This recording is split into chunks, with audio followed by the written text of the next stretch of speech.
ಮೊಳಕಾಲ್ಮೂರು ತಾಲೂಕಿನ ತಮ್ಮೇನಹಳ್ಳಿ ಗ್ರಾಮದಲ್ಲಿ 27ನೇ ವರ್ಷದ ಶ್ರೀ ಜಮ್ಮಣ್ಣ ತಾತ ಜಡಿತಾತ ಜಾತ್ರಾ ಮಹೋತ್ಸವ ಅದ್ಧೂರಿಯಾಗಿ ನಡೆಯಿತು. ಮಠದ ಸಂಸ್ಥಾಪಕರು ಹಾಗೂ ಧರ್ಮದರ್ಶಿಗಳು ಆದಂಥ ಶ್ರೀ ವೆಂಕಟೇಶ ತಾತನವರ ನೇತೃತ್ವದಲ್ಲಿ ನಡೆದ ಶ್ರೀ ಜಮ್ಮಣ್ಣ ತಾತ ಜಡಿತಾತ ರಥೋತ್ಸವ ಸಂಭ್ರಮದಿಂದ ಹಾಗೂ ಅರ್ಥಪೂರ್ಣವಾಗಿ ನಡೆಯಿತು.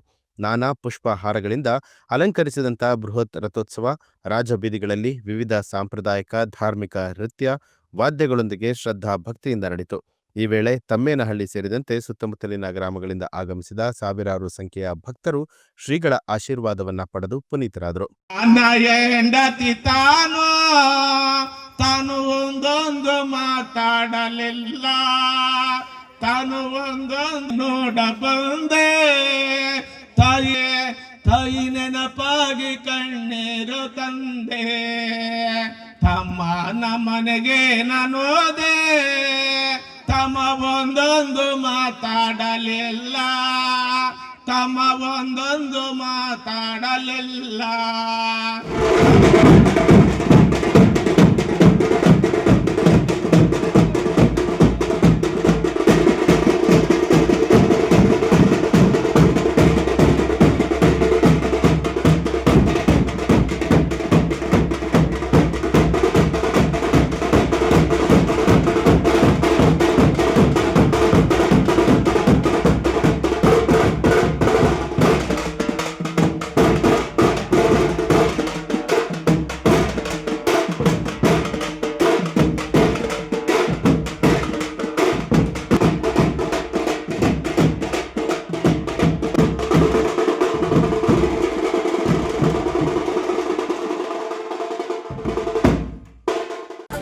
ನ್ಯೂಸ್ ಅಲರ್ಟ್ ನಿಮ್ಮಿಂದ ನಿಮಗಾಗಿ.